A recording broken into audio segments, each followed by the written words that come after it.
Okay. Always. Yeah. So, Akil, this my man Kahil there. I know his mother well, been knowing his mother, you know what I'm saying, for 40 some years. I know his father for 40, 50 some years, and been knowing him when he was a baby.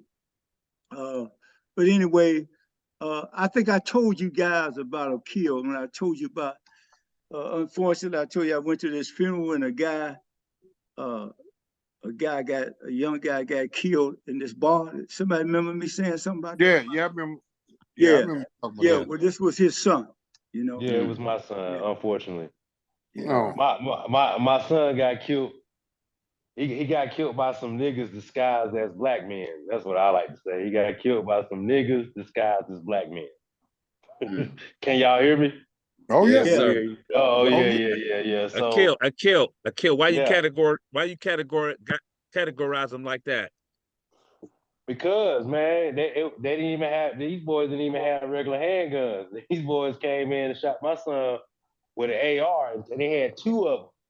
Three of them went in my son, and so I don't have any other way to describe them as that, because as a father, I've been out of work for the last week, taking a short-term disability leave, and so I've been sitting here knowing that them dudes still on the streets. They ain't even caught them yet. You know what I'm saying? So I don't know. It's just me. It's me lashing out. I had to lash out at the young men, all my son's friends too, because I heard the brother talk about the social media thing. It's kind of hard to fit in as a father when you going against social media, because your kids being raised by social media too, believe it or not.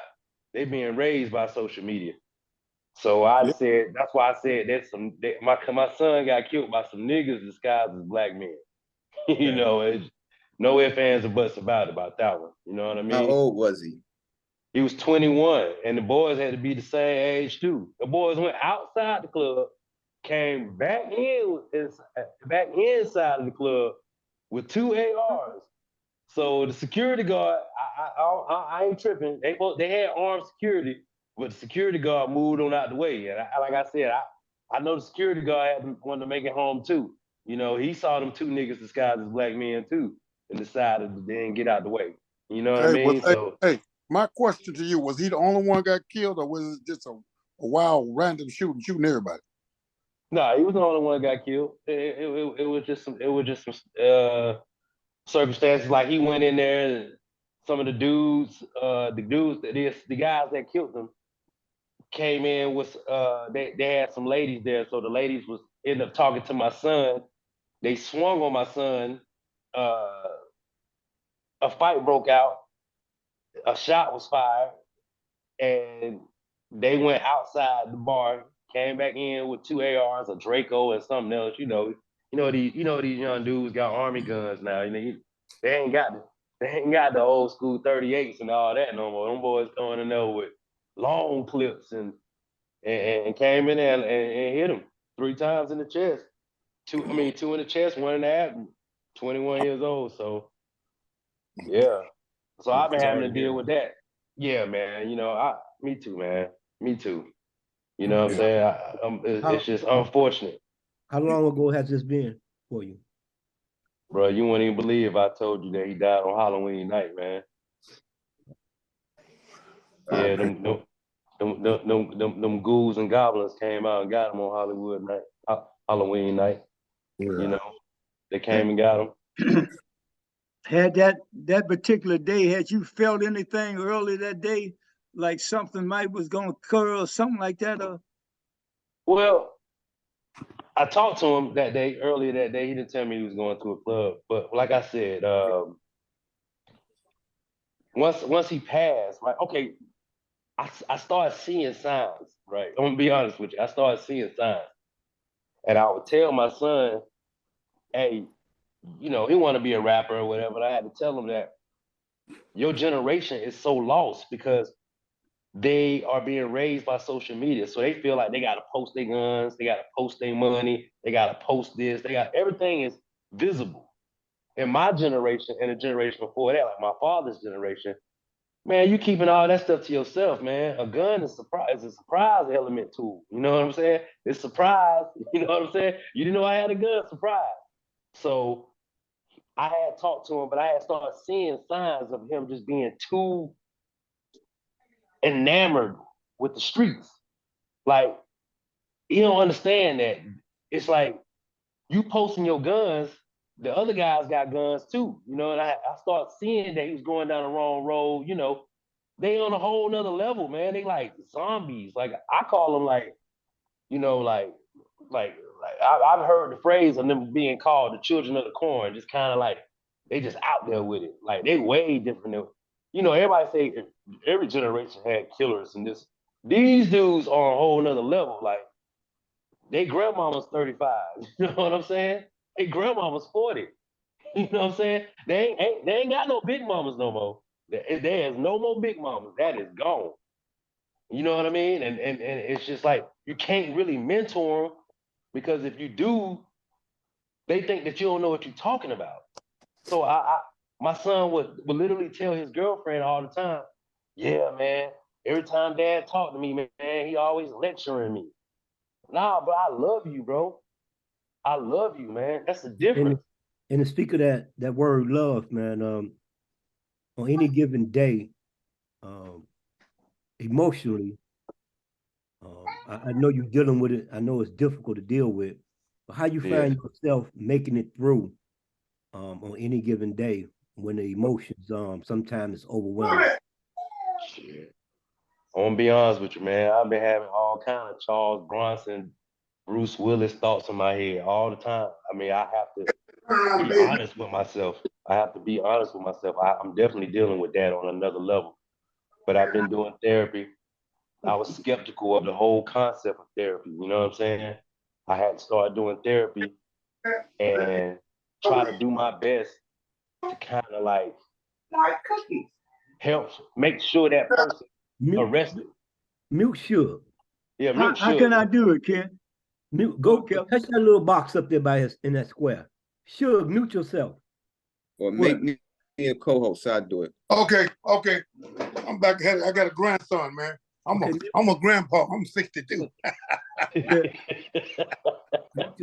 so what was you saying? So you doing therapy right now? Is it grief therapy or does the therapy consist of any Yeah. PSD or Well, anything like that? right. I work for UPS, right? So they didn't want me to get back on the road immediately because I mean, you know why, you know what I'm saying? Yeah. So I've been doing therapy and trying to help the detective do what they need to do, the whatever they need to do to try to help these boys get off the street. Cause this is a game.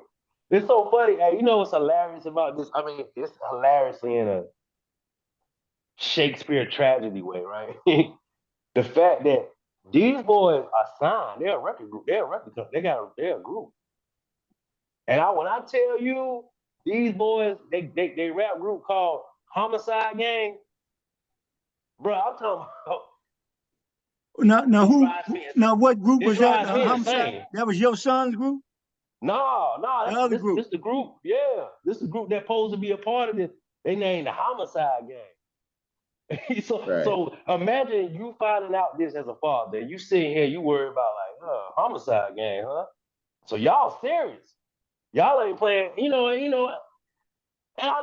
know my little self, my little black self ain't got nothing to do with this, and I understand that it's a whole different generation game. But even if I was, my rap inspirations was like the hustlers. You know what I'm saying? But you be damned if you heard the dudes call themselves the Kilo Boys. You know what I'm saying? They ain't never in no group called like, yo, we the Kilo Boys. We got birds. We the Kilo Boys. Well, you These gotta these understand boys. something. You gotta understand something, brother. I mean, to place the blame completely on the kids is not the realistic. It doesn't amount to what it really is because I agree. they partially to blame. They partially to blame, and more so because in a big way they're victims too. because Ooh, boy, you this preach it. this whole idea of drill music, right? This is something that's been created and produced for a reason, I know. along with the strong strains of so-called marijuana that's out there now, that's And the synthetically pills, grown, right? And the on top of the Percocets, and music, right? yeah. These things are used to create an environment of violence, and they're using these young brothers and sisters because it's part of a bigger plan. So we can't just blame them. You know, we have to also take a look at the hidden hand, the people that's in the background, making things happen, the puppet masters, right? But I wanted to ask you before I say Mm. anything else, You're how right is about your that. son's mother doing? How She's is she doing taking it? she's doing fine. She's doing everything she could do.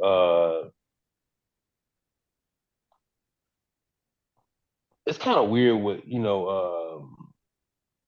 of course it's weird with men because we we have to be the strong suit, right? We have to hide our we have to hide our feelings sometimes, because we got to be strong. But then sometimes the women end up having to have to pretend to be more stronger than we do. They have to organize everything. They have to make sure everybody is good. They're making sure that the food here and the food there. She did well. We've been broken up. We were adversaries for years, and then we became friends. So she's doing well. And I got to say something about what you said because I spoke at my own son's funeral. Like I stood up and I saw them standing on the back wall, bro. I had to speak to him, bro. I had to because I know it's a play. It's a One thing play. I want to say something, to chime in on this because this, and I'm sorry for your loss, but some of the things that we all play into, and we've been victims of it ourselves, is the labels we try to live up to. Like that label homicide boys. See, that's a label they're trying to live up to. Instead of finding themselves, they're trying to live up to the label that's been placed upon them. And we've done that, and that's a problem that we got to become aware of, watching the labels that have been laid upon us.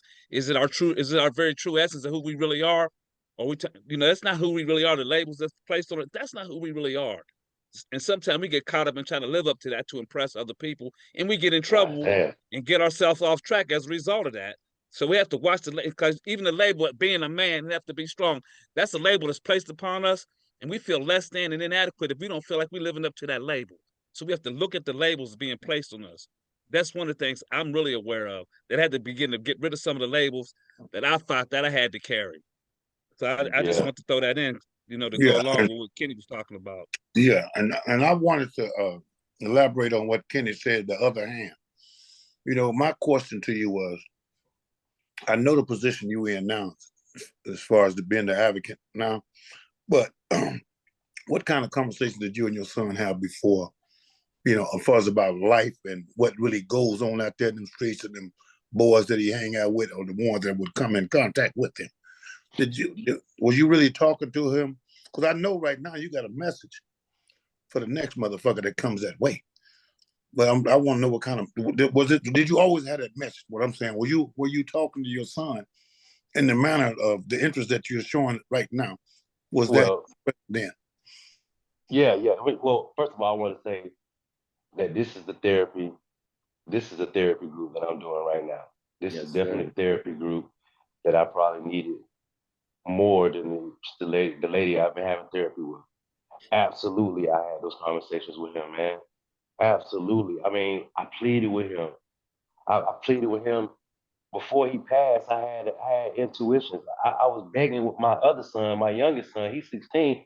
I'm like, man, we gotta insulate him. Like, I don't want to bury my son. I literally said this months before he passed, bro. And I got him a job at UPS so I could keep him close. So every time I got back from doing my deliveries, I would see him down there organizing the packages and stuff, and I'd be like, oh, one more day. I got one more day with him. You know what I mean? I pleaded with him, bro. I pleaded with him. Like, he's been arrested and all kind of stuff. Uh, long story less long. Let me tell you this quick little story so you can understand my relationship with my son.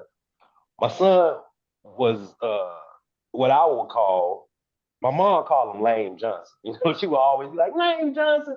But it literally was what he was because he wanted to be something he didn't have to be. You know what I'm saying? My father lived that life. I learned from my father's mistake. I learned from my brother's mistake. My brother did 12 years in the pen, so I learned from his. This is we not a square family. I'm doing square business now.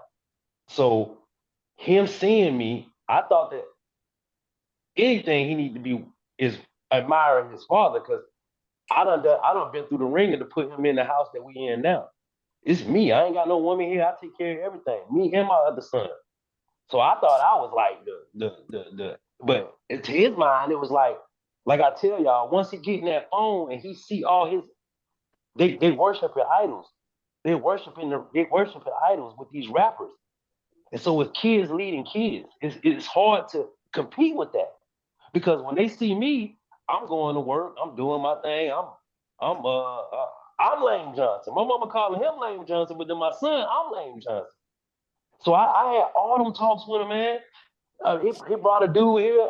I took a bullet for my son already. So he wasn't the mildest dude because he done brought a dude sailing here one time, and the dude ended up shooting a gun, shot me in my leg, bro.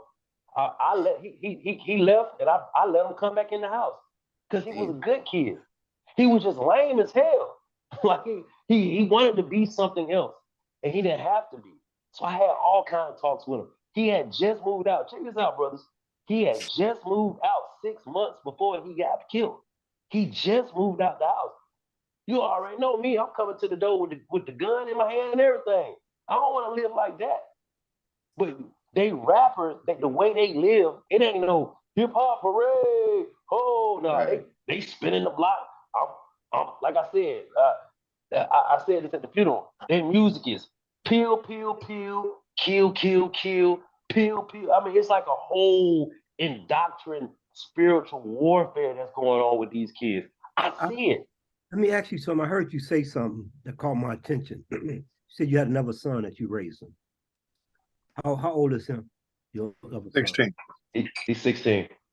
You know, through lost life, man, through a son, you know, which is one of my worst fears when it comes to my oldest son. Where do you find your message in loss? Do you find your message do it deprive from grief, or do your message deprive from a sense of guilt, maybe a sense of remorse, something that you think that you possibly missed? That if you had to give another Black man that's raising a son, dealing with social media, dealing with the culture of music, dealing with the inner city, what would your message, where would that message come from? Would it come from your grief of your son, or would it come from a sense of guilt, or maybe something that you feel as though you missed with your son? I mean, where would your message come from? If you was to talk to me, knowing I got a son, where would your message come from? Well, that's a great question. It comes from anger and fear. I mean, anger and guilt. Because the guilt comes from, I know I did everything possible to my ability, but I could have done more, and I had to figure that out by losing my son. Meaning that when he blocked me from Instagram, he blocked me because I was a player hater. You know what I'm saying? I'm like, man, what you got? Why are you posting your money on here, man? Why are you posting this? Because these boys coming for you. You know, the robbing crews, they don't even, they go to the explore page on Instagram, and that's how they learn how to rob people. They'll see a dude flexing the money. Oh, we got us a sweet lick right here. And they'll befriend you, and then they'll go. So when he blocked me, I kind of was like, oh, I felt bad. You know, I felt like I wasn't a cool dad no more. You know, it went, you know, it just became like I was I didn't know what I was talking about. So what, you know, at first it was guilt. And all my friends and all my partners, they come up like, man, you did the best that you can, man. You got this dude a job at UPS. He got a good job. He got full benefits. You know, all the stuff that as a man is valuable to us, but as to a kid, they don't really see the value in that. So I did everything possible, man. So where I'm coming from now, I'm coming from understanding that this is a system that's been put in place for these kids. I was telling Uncle Ty, I was like, yo, how is it I could post the Eagles music, right? I could post some stuff that ain't my music. And them boys, they'll come in and knock my whole thing off. Oh, you don't own the rights to this music. Or you don't own the rights to this. When I started looking at my son's pages and all his friends' pages and saw all the demonic just ideology of just guns and bouncing up and down, no girls in the videos. There ain't no video bitches in their videos either. It's a cycle of procreating. Because you know what I'm saying, you get some girls in the videos, it changes. It's the whole thing. My generation was all about girls partying. Then it became the hustler music. But this thing, these boys are idolizing each other, so it's the blind leading the blind. It's young kids leading young kids. Hey, So another question for you. Let me say Did them this real boys know quick. your son before they shot him off? No, they didn't know him. They didn't know Oh, they him. There know. wasn't no Okay. ongoing beef. I was still looking for because we got sons, and we got Well, I want to answer for you. Grandsons. So say it. grandsons. How can if you were speaking to a platform of black men, that was raising boys in the inner city or out of the city or dealing with this culture that they being raised in, and what we dealing with in order to raise them constructively as fathers to sons, and we got all these devices working against us. What would you tell a panel of black men, right now? No Okay. matter where the message comes from, if it comes from remorse, grief, guilt, what would that message be? That's what It comes from, first of all, it comes from anger of losing my son. That's the first thing, right? The fact that as much as I talked to him, it didn't really matter. It really didn't matter because this is a generation of idol worship. Can I say something? Go ahead, please. Can I say something? And a lot of times, like we my perspective is we kind of lose sight from where we come from. It's just a different world out here. It's a little faster. It's a little bit more violent. But I wasn't listening to nobody when I was 16. I wasn't listening to nobody 30 years old. I wasn't listening to no parent. I was more attracted and I was more open to listening with people 18. I'm 14, 15, 18-year-olds, 17-year-olds was more of an influence on me than anybody 30 or 40 years old. And that was like that for us. That was like that for us as well. If we keep it 100, but you have more respect though, George. You have more respect. I agree. I said it's a more violent world. I'm real about, but the reality of it is we was attracted to the same type of thing growing up. We really ain't no different. It's just a different and more violent world today. And we did have a little bit more respect. I said, yes, sir, Mr. Ty. I listened to you, Mr. Ty, but I go around the corner and do what the fuck I wanted. But I listen to you.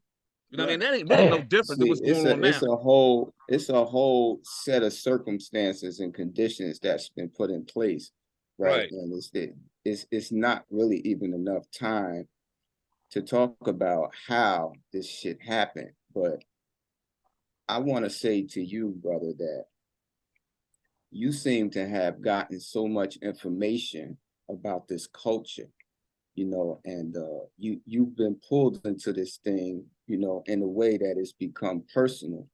So maybe something is driving you to come to the forefront and be a part of the solution. And I want to say to you, though, if it's possible,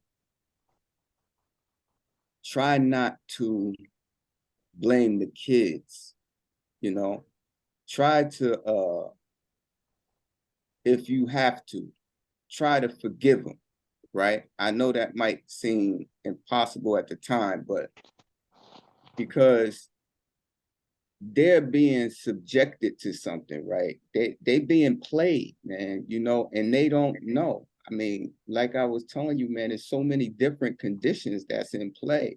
The drugs, the music, the conditions in the environment, the poverty, the lack of parenting.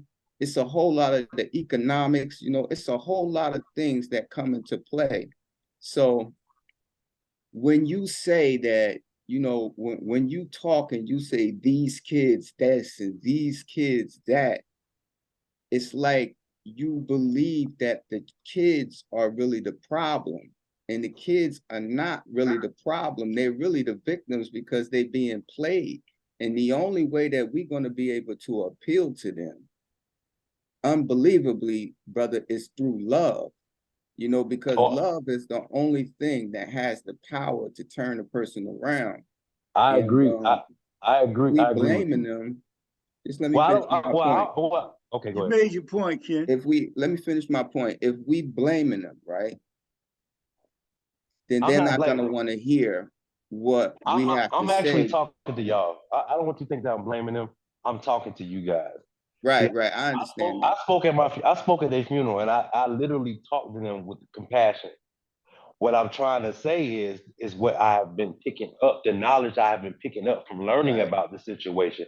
I'm talking to you guys and making sure, because I am gonna live with love. But I'm gonna tell you, bro. I'm like I said, bro. I got a 9mm bullet in my leg from one of them skinny dread dudes that be shaking them dreads. So when I say these and those and these and those and those whatever, I mean it because it is personal with me. I've lost a son, and I also got a Right. bullet in my leg that I got in 2020. So it wasn't a long bullet. This is recently, because like I said, they are victims. But at some point, once they balls drop, and and the government can put a rifle in their hand and send them overseas, I'm not gonna. It's tough love with me.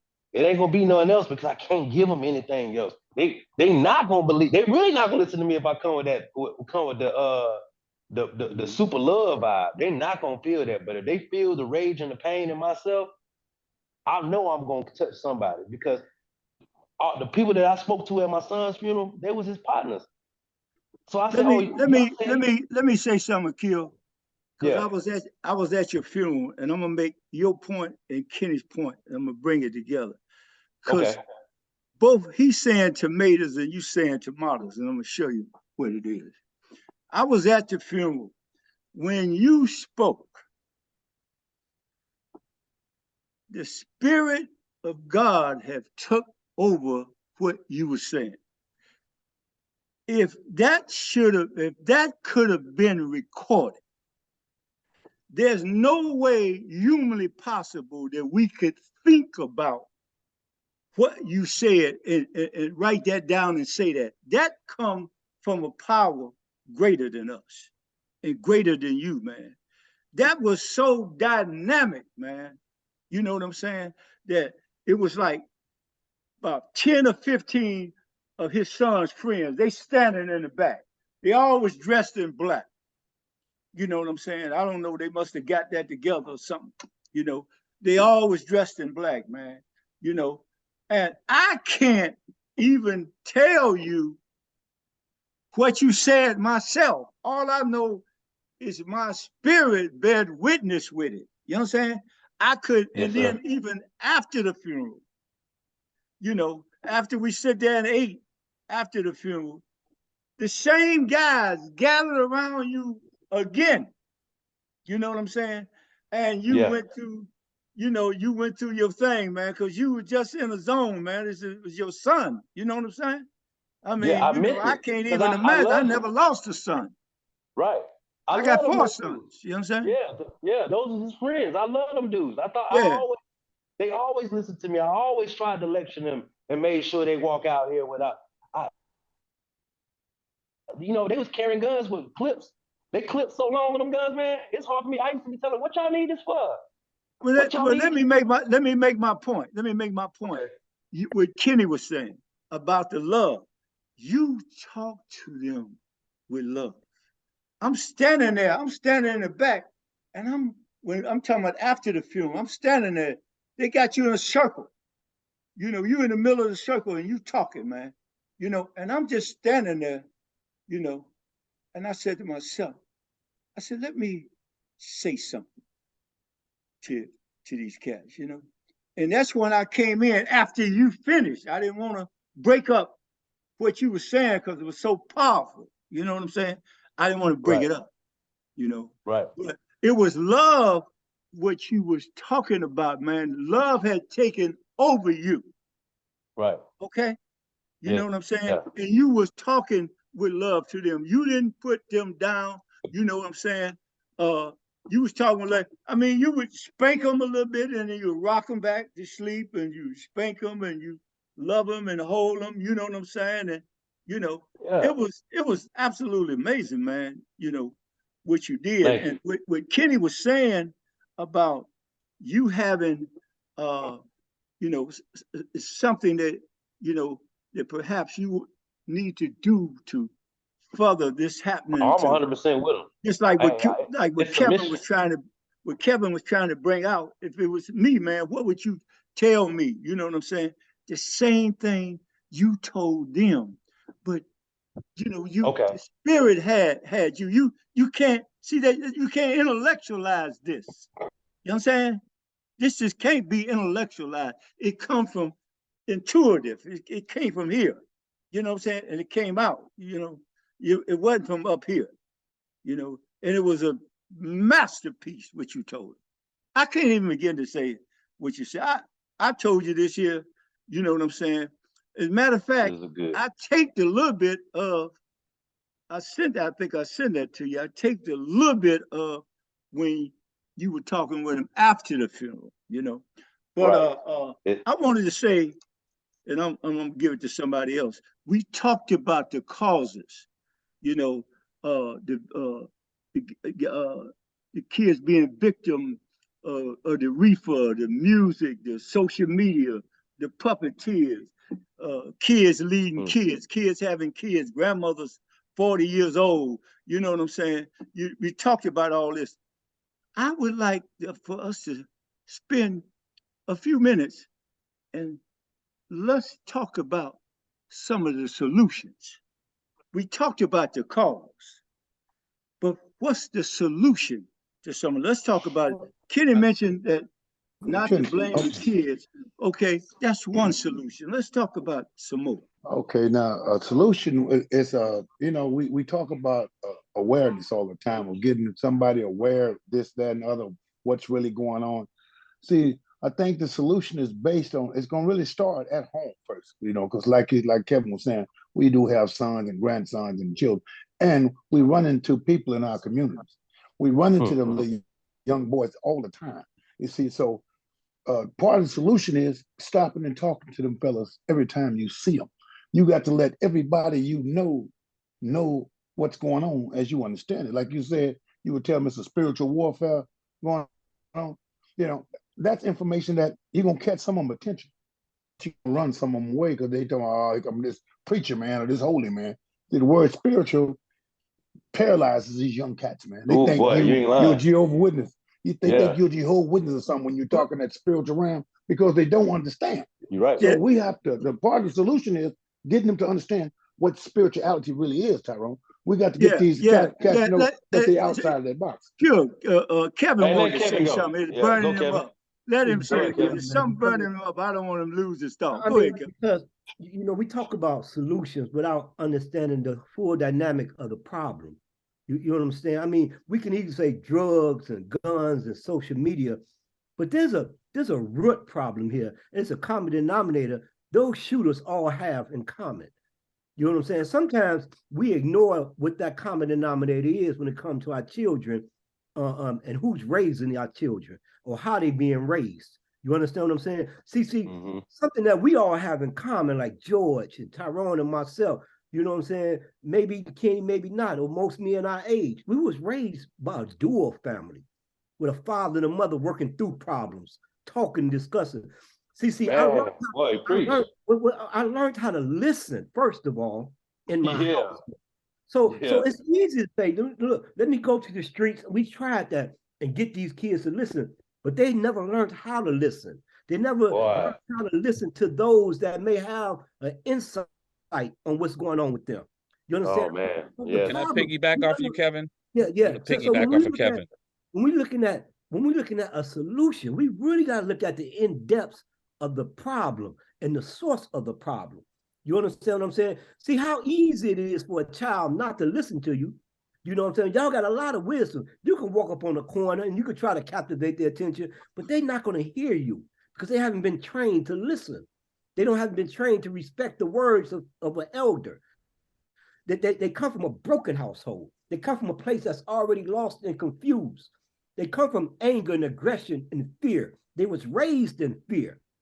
You understand? And how they approach each other and deal with each other is based on how they was raised. These boys have a common denominator that we as a society, as other men and women in our culture, we tend to overlook. Because when we take a look at what that common denominator is, then we got to look at ourselves, our generation.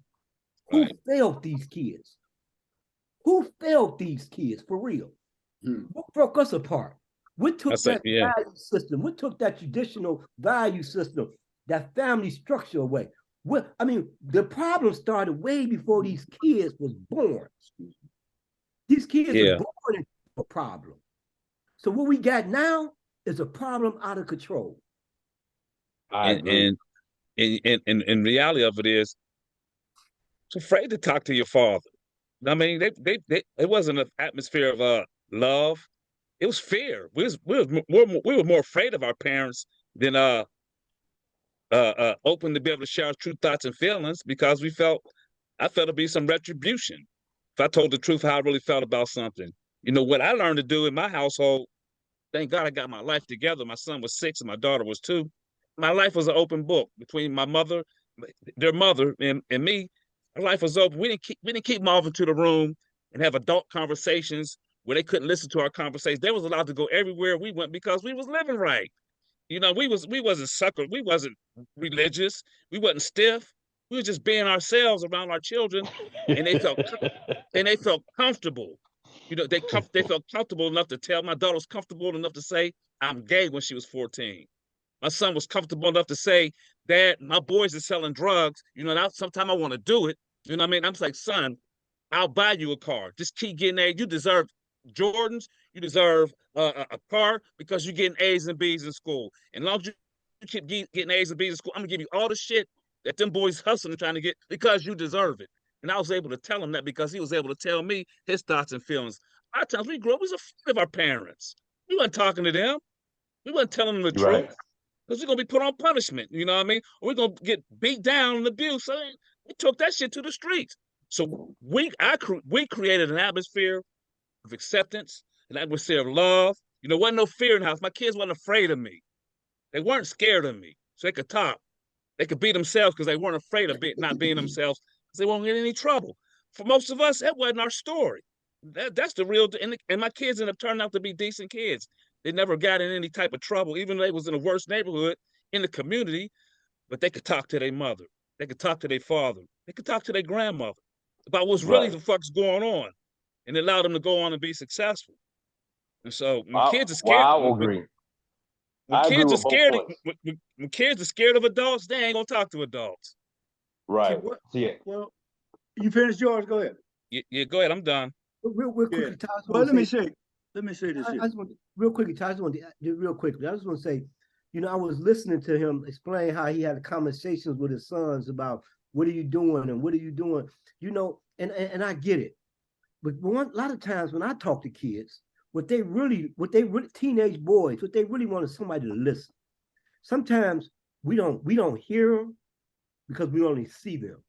And we got to actually be able not just to see them, but to hear what they actually saying when they ain't saying it. You know what I'm saying? So when I ask you, you know, what can you help me with? You know what I'm saying? And if somebody was to say, look, Kevin, what can you help me with? Might say, just listen what they're not saying. Open your eyes up. Don't be so quick to respond to what they're doing and listen to what they're not doing. Listen to it. Because they just want to be heard. And like what George said, George created an atmosphere where listening to the children and them hearing what he had to say wasn't a difficult place to be in, because it wasn't done by aggression.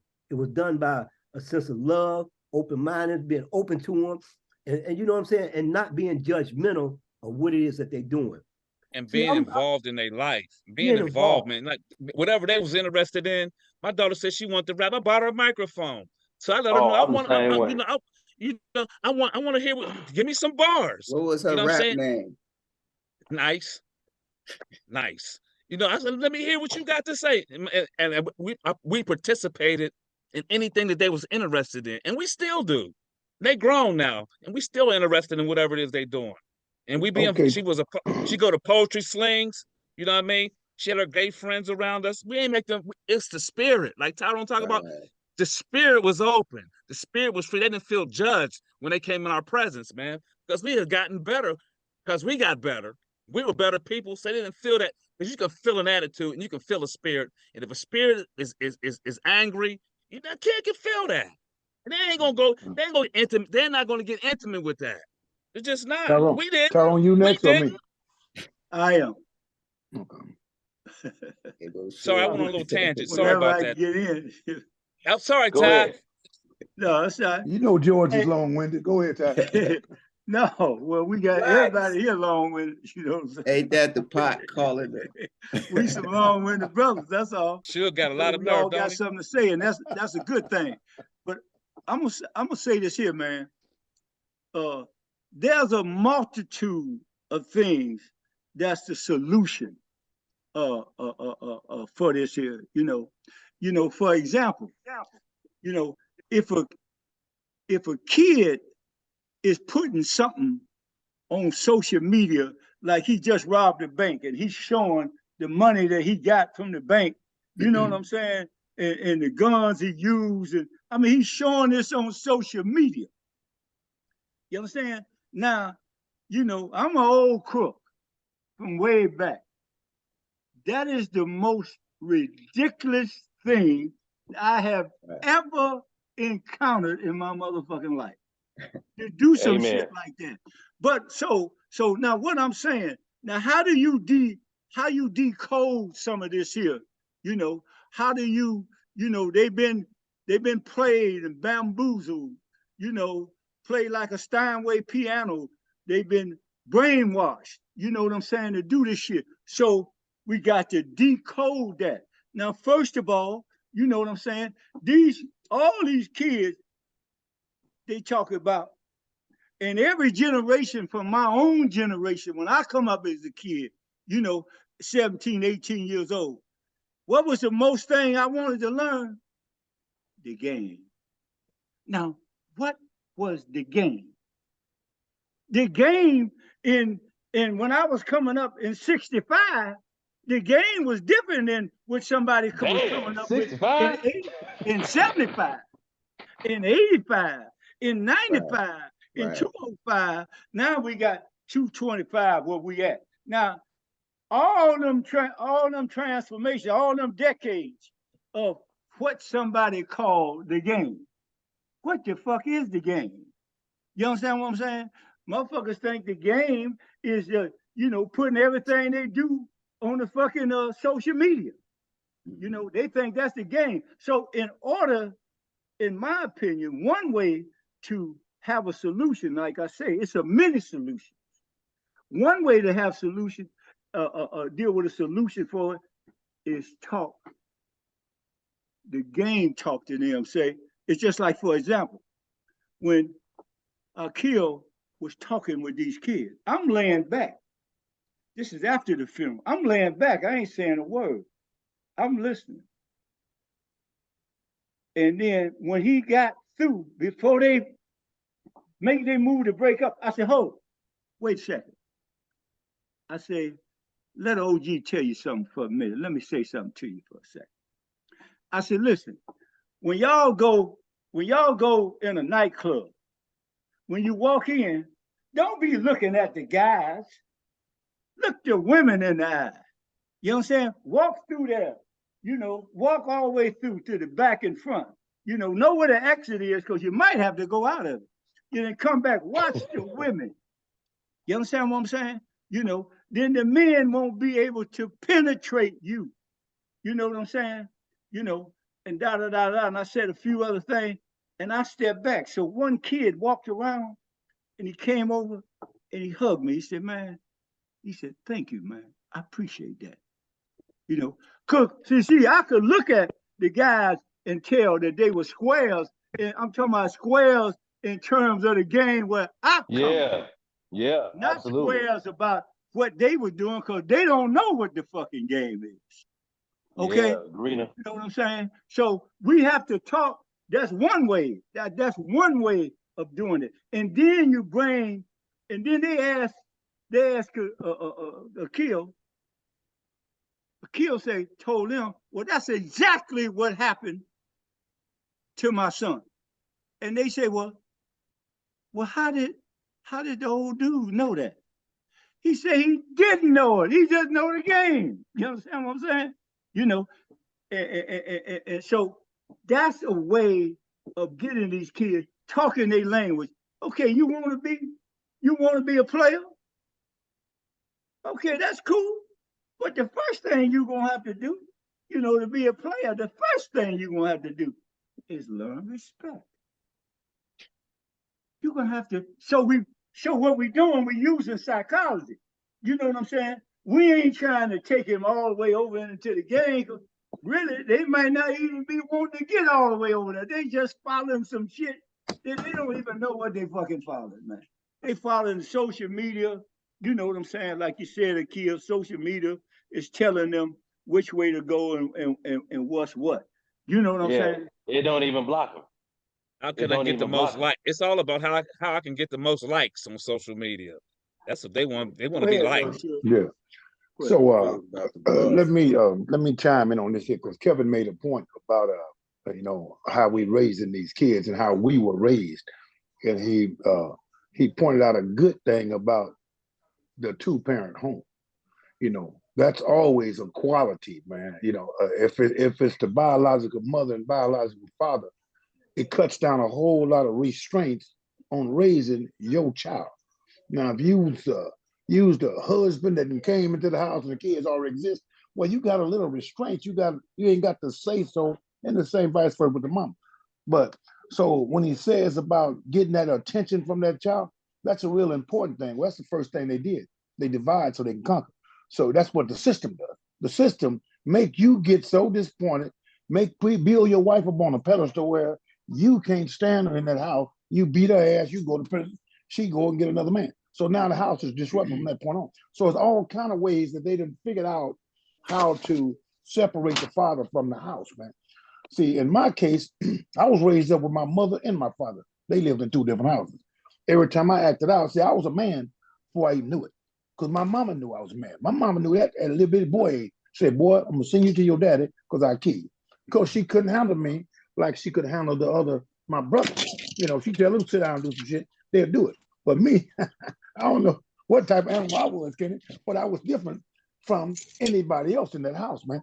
So when Kevin talked about, that's the root of the problem is how the raising. That's one of the roots. I heard somebody say it about Kevin too. Kevin say listen to him. So when I was raising my kids up, man, I always had to tell my wife, had to remind her that kids are people too. They have voices. Let these little girls talk. Let them express themselves because their mama will hit them in the mouth, tell them shut up when they're trying to express what's going on. So at that same, it's about how were you raised to understand how to raise the child. So even though I raised all three of my girls with the wife and kid, one of them still fell short. One of them's out there running like ziggity fucking boom right now.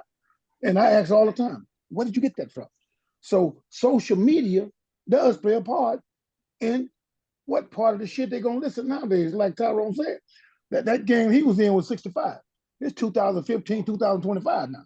It's a whole different game. We got communication sources that we as parents can't control from our kids getting in touch with. We would sit out on the corner. When I was young, we hung out on the corner. We talked about the park and we'd meet you tomorrow. We had a pager. If we had it, we could afford it. You know what I'm talking about, George? Most of us, I'll meet you tomorrow. We'll see you next week. But it was that community thing. So that is gone now, man. We don't have the community thing because social media has destroyed that, man. So it's a whole lot of homework we have to do as men trying to correct some of these problems. We'll never correct them all. But we have to do what we can do in our communities because I was talking to my nephews at this funeral this weekend, telling them about how we used to hang out on the corner and talk. They looked at me like I was a dinosaur. They're like, that's unbelievable. Go outside and play. That's a task that kids don't do right now. It's so many things that we now got to teach our grandkids to do, because the kids are grown too now, but it's their grandkids. You got to talk to the next son of yours who have kids and tell them, hey man, let them kids go outside and play. Let them kids get used to the people in the community. The people down the street, 2 houses down from you. The average neighbor don't know who the fuck who living next door to. That's today. I'm gonna tell you the truth. I don't know my neighbor on their side. I know how they look. I recognize when they pull up in the driveway. I don't know now what I'm named. Don't know what the fuck they do. Don't know what kind of occupation they have, because it's so antisocial. Why don't you know him? Well, because I'm to a point to where I'm antisocial, because they both are Mexicans on both sides. For one reason, I had a problem. Remember, I told you I was gonna shoot one about a year and a half ago. Remember that, Kenny? I was gonna shoot one in my driveway. See, so it got to the point to where I want to fuck with them because I don't want to rob their cage. Speedy Gonzalez gonna knock your ass out. Can I say this, man, real quickly? Yeah, I was. It's Kenny's turn. I might have been raised by mother and father, but I was also raised in a gang culture as well, and grew up in an organization on the streets. Right. And one thing I know that we had that, that the same thing that this generation is looking for, we always try to find position amongst each other, like looking for our props. And social media, and the way they advertise on social media, is a way that they look for their props, their street credit. You know what I'm saying? We found our street credit on the playground amongst each other. But that's not how they hang out anymore. They hang out in social media. Social media is another form of communication. That's the streets. That's the streets. It's the streets. That's what it is. You're right, George. And they look for their props on how to get in front of the line or get their street credit through social media. It's the same. It's the same behavior, but it's just a different method of doing it. And matter of fact, the method now is so wide, whereas though everybody get to see your street credit. You know what I'm saying? And the level of humiliation is at a different level than it would have been isolated on the streets when we was coming up. Right. Because now the bullying is at a whole level. Everybody sees it. You know what I'm saying? So they live to take that shit. They live to take a fight. That's exactly what I was about to say, because one of the things, man, that we as Black people seem to have a problem with is admitting that there's a problem. We don't want to really admit that we got an open enemy. We see all of the signs, and we know that we being played, yet we continue to blame ourselves when we know that there's a hidden hand working. And instead of conjuring up the courage to confront the real enemy, we'll take the easy way out and continue to blame ourselves and say it's our fault. But there are some that don't do that. Some people say, no, it's these motherfuckers that's causing the problem, right? Because you get a person that throw a rock in a crowd and hit somebody and then, haul ass. And now you got a person standing in the crowd wondering who hit him with that damn rock. But I just, threw that out there. And I wanted to say that the problems that we face. Where I come from. Let me finish my point, please. The problems that we face, right, are so humongous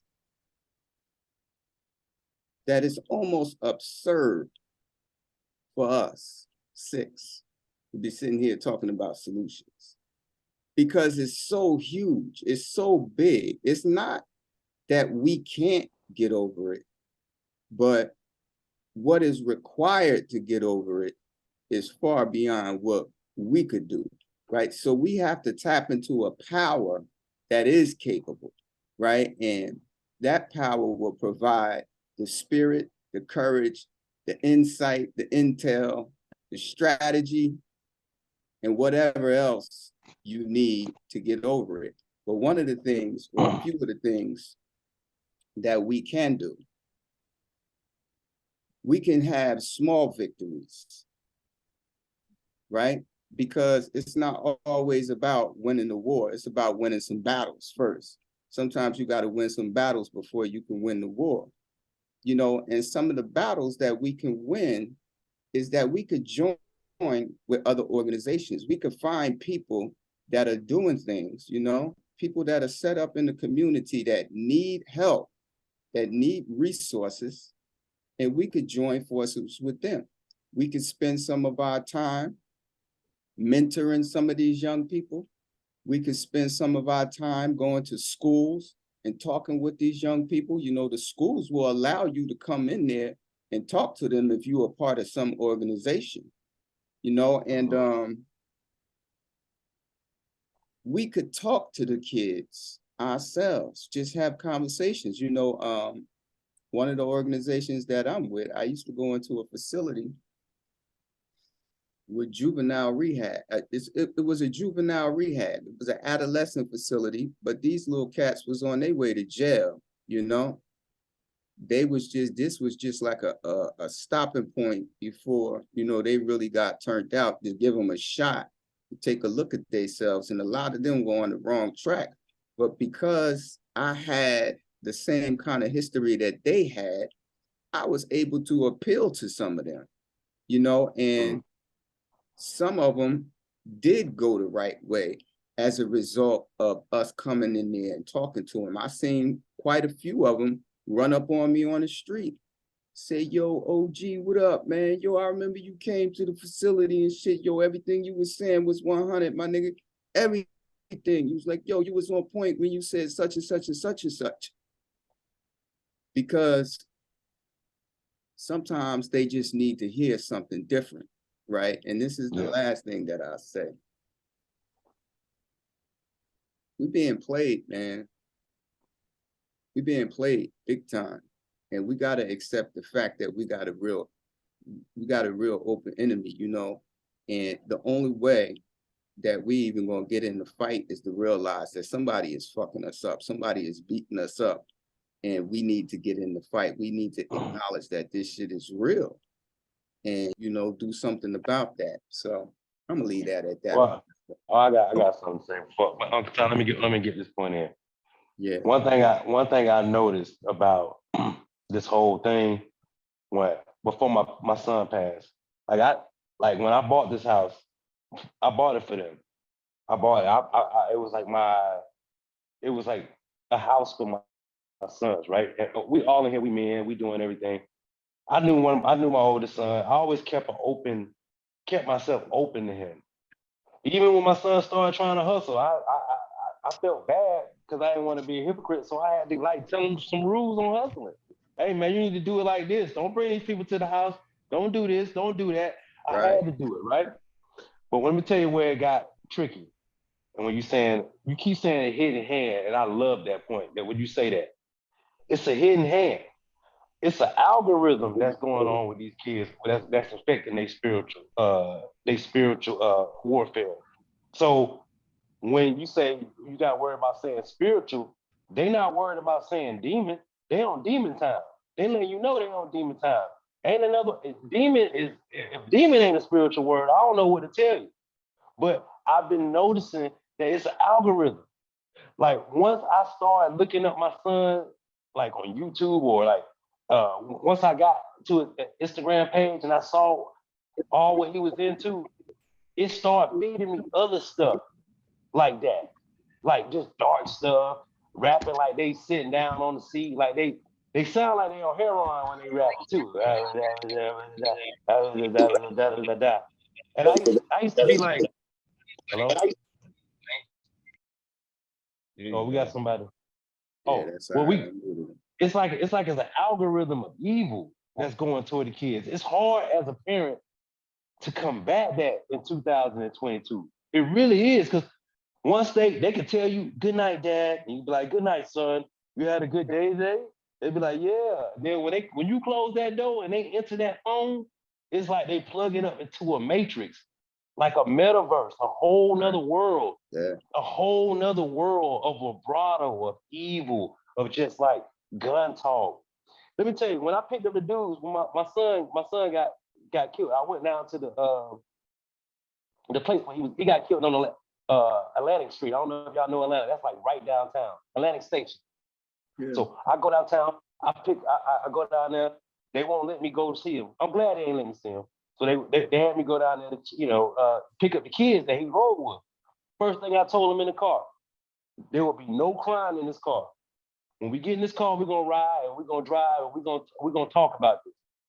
So I'm talking to the dude, and the dude, his friend named Nathan tells me, yeah, man, they had to hit him with some 223s or blah blah blah blah F and N's or some 223s.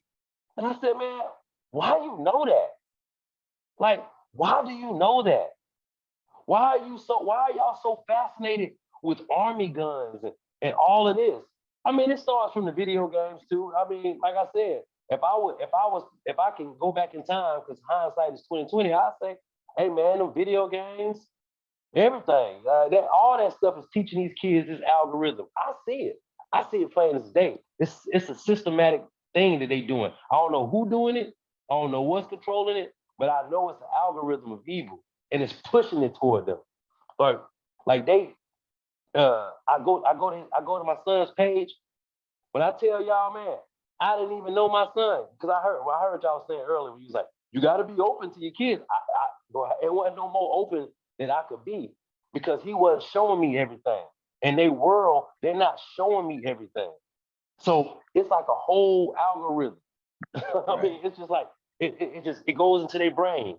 And I was thinking about what Kevin said because he said some real good stuff too. They don't listen because they don't have the attention span to listen. A kid these days, they can't even watch a movie. Ask a kid when the last time he watched a movie, bro. Everything is compiled to like a 14 to 30-second clip, like they getting on Instagram and like they getting on TikTok and stuff. Everything That's the word, short. instant. Instagram, instant. Everything. Man, I love that. I love that, sure. Everything that's what it is. instant. Instant.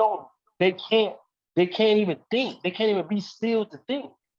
Like I would talk to my son, I would see his eyes go left and right, because I was willing to listen. I always wanted to listen, but my main focus was him. I don't care about little foot, little toenail, and little, you know how they rappers is, little foot, little toenail. I don't care about none of that stuff, bro. I care about you. You are my son. I love you. So yeah, I gotta love what you like. I get it, but I'm not feeling all that kill, pill talk. It just seems demonic. It's just hard. It's really hard as a parent in 2022 to combat it. You would almost be like you have to set up a network. Like if you got some dudes, and this is what I was doing. I was talking to all my friends that knew my son, and they'd be like, man, let me talk to him because he ain't gonna listen to you because you his dad. And it would hurt me because I'm saying, you won't listen to me, but you'll listen to somebody else. So I let them do that. So at the funeral, you know who was there? All those guys that was going to talk to my son. And they said, man, you did the best that you could, man. You did the best that you could. You did the best that you could. So I realized then, I was like, if I can say something to these parents that are in here, I'll let them know it's the algorithm. You need to know what your kids are into. I'm talking about full-fledged because it's a hidden hand. And they are winning. They are winning.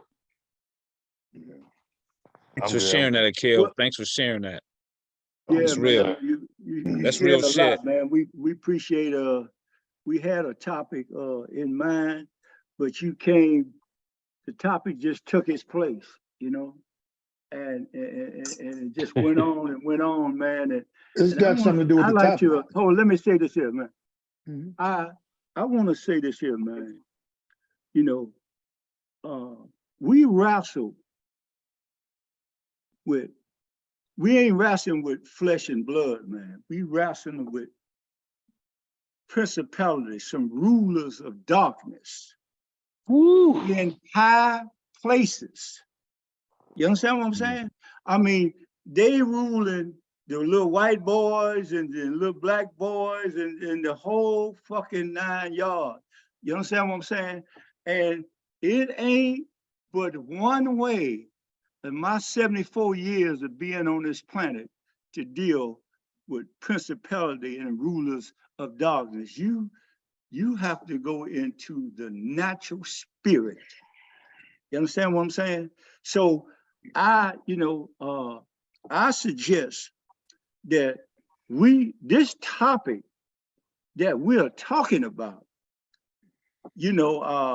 and we can add current events to it or whatever, but this topic, man, could go on for 6 months. You know what I'm saying? At least because it's so deep, man. But, I suggest when we leave here, that we go in our own sanctuaries that we have. I don't know how y'all do y'all thing. You don't know how I do my thing, but the bottom line is go in your sanctuary, and so we can get some solutions, because see, our human mind cannot deal with this. Yeah. It's Kenny said a handful. That's a little powerful motherfucker. When Kenny said there's not really a solution, but we can win a lot of battles, man. We ain't gonna win the war. I can adjust to that so well, because we all got a way out.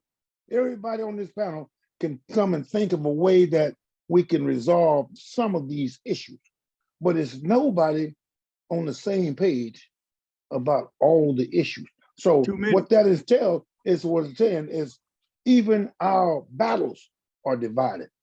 We're gonna have a whole lot of battles, and we might win. We might win a lot of battles, but the war itself, man, is bigger than what we actually are faced up against. I like how he said we're being played, man. This is way bigger than we can even fathom, or we can even imagine, So what we do, man, from here until we die is only going to scratch the surface, because it took a long time for them motherfuckers to manipulate this system, our minds, the atmosphere, just the understanding of what we have. We on this thing right now, all of us have some type of slave mentality, whether we like it or not, because it's so deeply rooted into our DNA. It's a certain level that you're gonna go to, and then you're gonna start bagging off, like, oh, I can't go there, because of that mentality that is so deeply rooted into us. It's a system of fear that we will speak out loud. So I ain't scared of nothing. I'll fuck them over. I'll go anywhere. Blah. We can say that real freely, but when the time comes to hit that real wall, that's when you pause, because that's that mentality of fear that has been so deeply rooted, because it was taught to us. It was taught to our parents. It was taught to our foreparents. So when you say that trying to get this shit right, it's gonna take a long time, because it took a long time to get it wrong. So you can't get this shit right overnight. How long would it take? Well, it took them about 300 years to master the system that they have intact. They came out starting off fucked up, way fucked up, killing us and everything. How long would it take to get it right? It probably take me estimate, man, about the same amount of time it took to get it wrong. Yeah. Oh, hell no, man. That's a rhetorical question. Hey, let me say this here. Let me give some more hope, because that there, you know what I'm saying? I wouldn't want to grab that as hope. I'll tell you how long it takes. However long it takes. That's how long it takes. That's some of that Jedi mind trick shit right there, man. That could be 2 years, 5 years, 10, or whatever it takes. And it ain't up to me to say about how long it takes, because the spirit would take care of all that. It ain't up to me. It's me to just follow this here, you know what I'm saying, and put up the good fight. You know what I'm saying? Yeah. Well, when you say it like that, you just saying, however long it takes, that's what it takes. Yeah, so when you say that, you just, same thing I'm saying. I can't put a date on it or a time, because you put a time on it, you're going to disappoint yourself. They're going to disappoint yourself every time you put it. Well, we got a certain amount of time to accomplish this goal. No, the goal is accomplished when it's accomplished. Hey, and move to the next one. Yeah. Yes, sir. What's up there, Professor? You see that brother down there at the end of the screen called Darryl Strohs? Yeah. That's a bad mother, but they might tell me to watch my mouth. Hey, let me say something party, real. Man. Hey, well, let me hurry up and say this, man. You know, first of all, young man, I didn't hear everything, but I heard enough to make a determination about you, right? And let me express my condolences to you, you know, Thank you, man. for Thank real. you, sir. Man, you shared a great deal. You shared a great deal. And you know what you're talking about. You're on point, Tyrone. You done already said that. He said that these kids is programmed, and I believed you. You know, you really kind of like got real specific with it, man. With the algorithm thing, man. You know, it is some form of control, and that got them. It is a form of control. You know, so you know I'm just glad I heard what you said. You know, I heard what you said, man, and we all deal with it. You know, my son, I got a son, he about 32. He in the federal penitentiary. You know, I got two great grandsons that live right here, man. You know, one 14 and one 7, and the one at 14, man, you know, I'm highly concerned about him. You know, because he's there. He's right at that brink. He's right there about to enter into that world that if you make the wrong fucking move, it's over, right? And so, you know, I was listening to you, man, and you're so right. And I'm concerned. I'm highly concerned, you know, as to, you know, what is it that I can do? And everything y'all said is right, because I've been trying the attention span shit. You know what I'm saying? The logic and reason shit, man. It's like, man, it's a struggle. You Yeah. know, it's a real struggle, man. You know, uh to want to do something, man, and coming up and you don't know how the fuck to get through to your own offspring. Mm. Oh my God. That's a hell of a position to be in, you know. Yeah. And I'm glad Tyrone said the hope, because it got to be some hope. You know the reason why it got to be some hope, because you can't give up on them. You can't give up on them. You know what I'm saying? So it's got to be some hope. If I'm not gonna give up, it got to be some hope, man. That something can, you know what I'm saying, can be done. You know what I'm saying? And the time frame and all that shit, it's like, uh, fuck that. It's about actively, you know what I'm saying, doing He said, something. fuck that. Why you Yeah, fuck laughing, that. sir? Why Yeah. you tripping? I'm with him Because on he that. said, Fuck fuck that. that time frame. Yeah. What's Fuck the that time time frame frame? shit. I ain't Why got we time for why that. we why we worried about the motherfucking time frame? You know what I'm saying? Yeah. Do something. Do something. You dig what I'm saying? Well, Tyrone, oh yeah, that I'm cool, but all right, you let me say this. Okay. So once when my son when he passed, it was like the first day or so. I didn't really feel like he was gone. Like I was kind of like I was just in a I was in a crazy little space in my brain, kind of like I still feel him. You see what I'm saying? I still felt him. And the first thing that came in my mind was ROI. And I thought, and people was like, I told my mom, I said, ROI has been hitting my head. And she said, what that mean?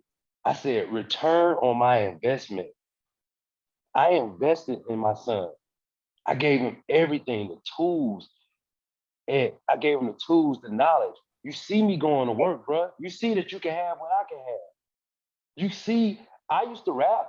I done built a whole studio. I got a whole studio in my garage. Word. I tried to keep them inside, and because I'm an artist myself. You know, meaning editing, whatever I need to do. I always wanted to be in the arts. So I went to an art school. I went to Tri-City High School. It was an art school here. So I always was there for my son in every form of. And then, but I started feeling like a loser, meaning that I was losing him. Not that I'm a loser, but I was losing him. Right. So I started to see that it was an algorithm that I couldn't compete with. Mm-hmm. So the guns with the long clip. So let me tell you. So I took the boys home that day.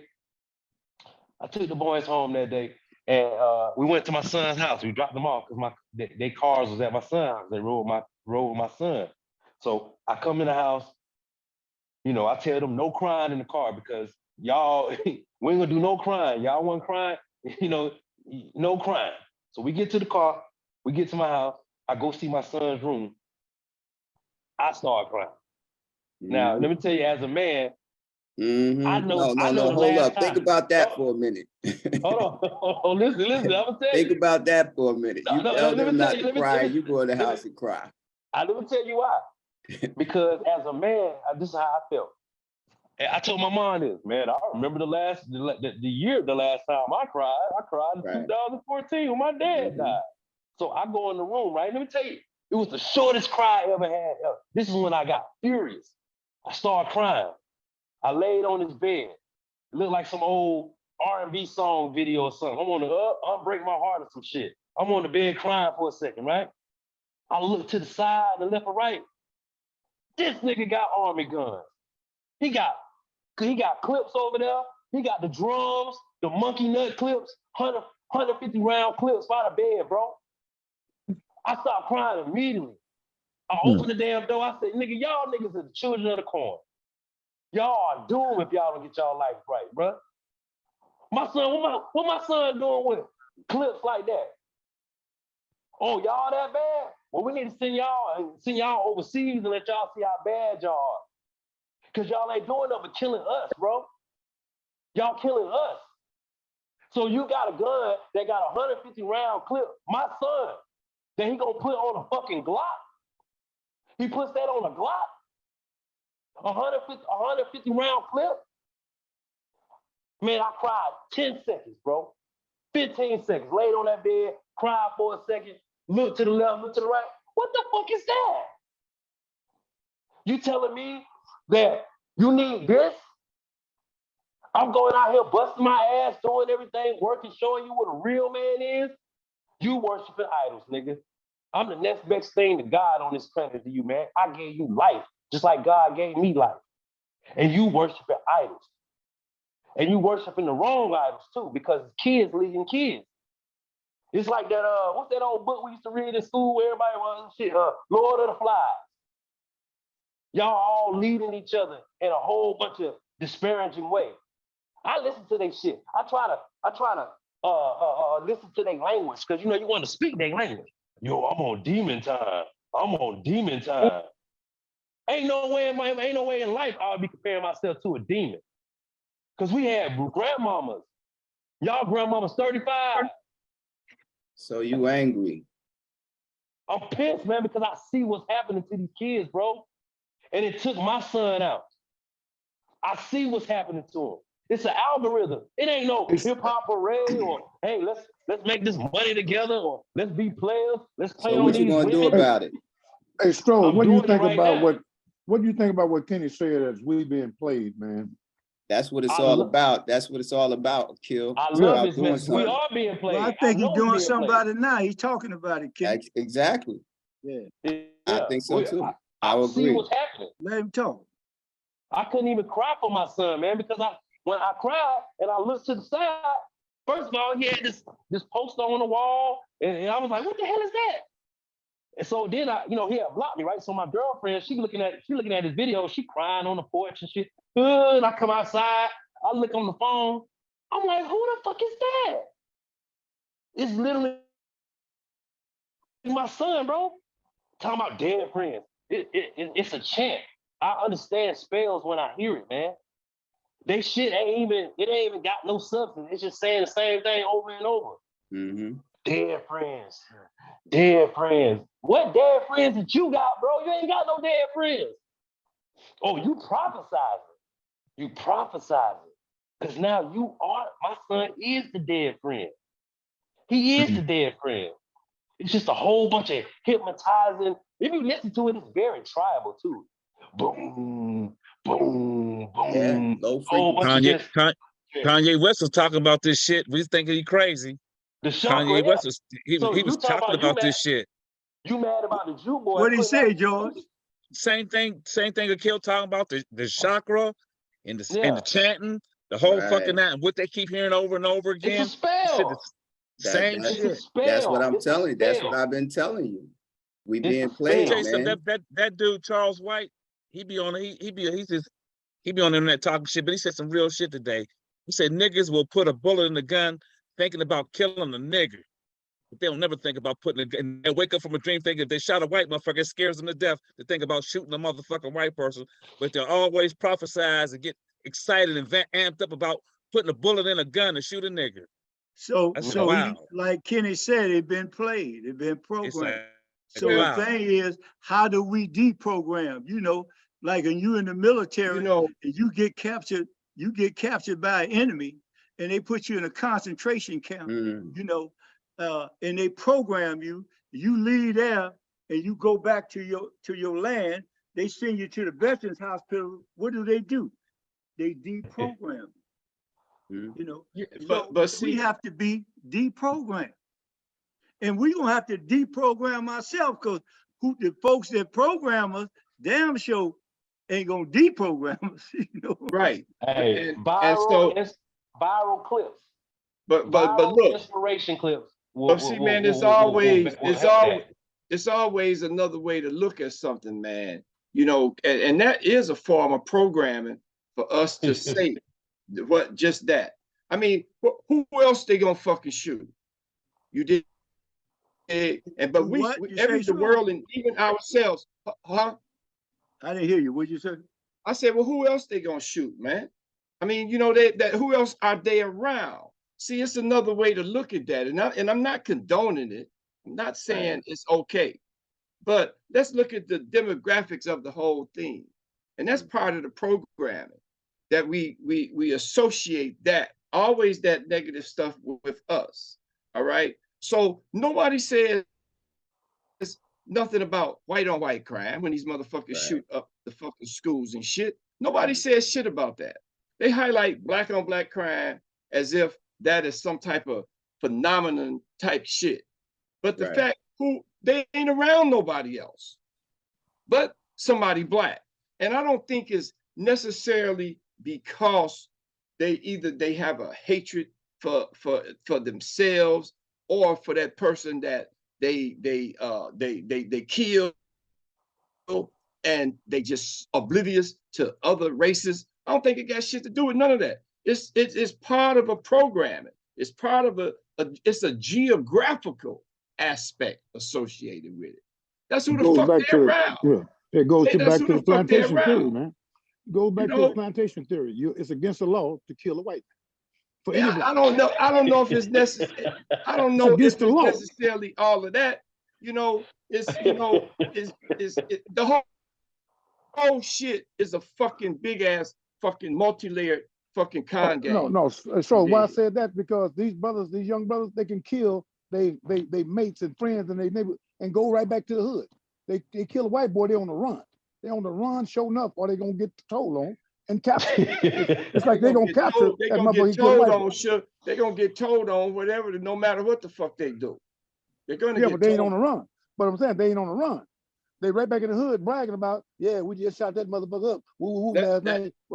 They tell on themselves and all of that. Yeah. All of the shit is a big ass, and that's part of that algorithm shit that the young man is talking about it. Where else? So when did they start this motherfucking? At Tyrone, everybody in here been in the game in some type of form, and I used to work in the juvenile detention facility here. You dig? And I don't condone the crimes that them young dudes did, but I would tell them. I said, well, goddamn, man, you know the object of committing the crime is to get a motherfucking way. You don't commit the crime and then post the shit on motherfucking Facebook and Instagram and all this type of shit. And that's part of that fucking capturing through them algorithms that the young man is talking about. All of that's included.